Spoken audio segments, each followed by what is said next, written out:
Hi, I'm Jason Pilley. A little over a year ago, I first heard about a type of coronavirus, the COVID 19. At the time, it was making people sick in other countries, but I wasn't concerned because it wasn't where I lived, here in Minnesota. In March, that had changed a lot. Businesses were talking about what they needed to do to keep their stores clean and sanitary, and it raised the conversation. How would it affect schools? Fast forward to March 18th, when all the schools in Minnesota were converted to distance learning. That's where teachers provided lessons online and kids went to school in their homes over the internet. It was a huge change. While it was tough going to school from my bedroom or dining room, at least I had a computer to use. But what about the kids at school who didn't have computers? Or the families who didn't have enough computers for all the kids in the house? What were they supposed to do? So the people in charge of our school reached out to the Penguin Corps to create a solution. The first thing we needed to do was to survey parents so we knew which families needed a computer. We used the information we collected and got to work. We started by putting Linux on computers the school didn't want anymore so they could be given to families who needed them. Then we gave those away.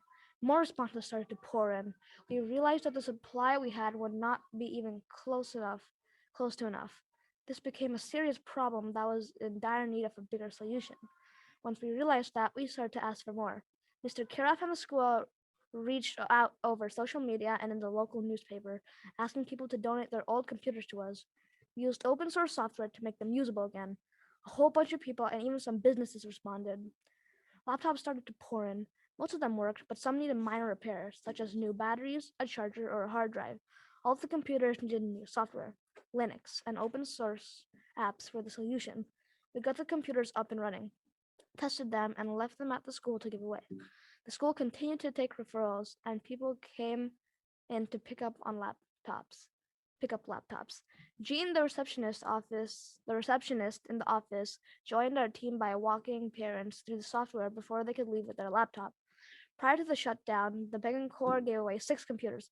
From March 16th to the first week of May, it gave away 60 computers.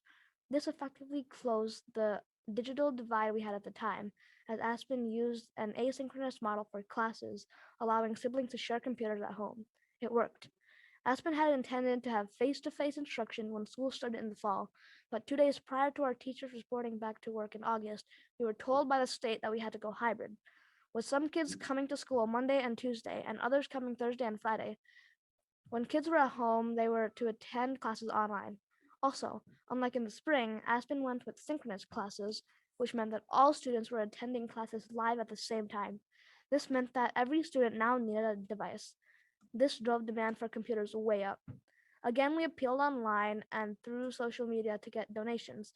We also purchased used computers from the Minnesota Surplus Exchange where we could get them cheaply. Then the school started to hand them out, but it was a bigger job than anyone could have predicted. At our open house on August 26th, we handed out 132 laptops, and it still wasn't enough. We compiled a waiting list and continued to work on getting computers ready, giving them out in a steady stream over the next few weeks. Finally, on October 4th, we got to the last kid on our list. We had handed out 276 laptops and 31 desktops. What did this cost? Since we chose to go with used computers instead of buying new ones, most of our costs were for parts.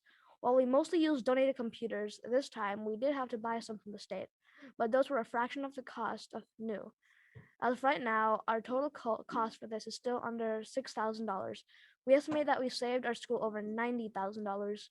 During this time, other schools across the country struggled with supply line problems, which delayed delivery of their computers for months.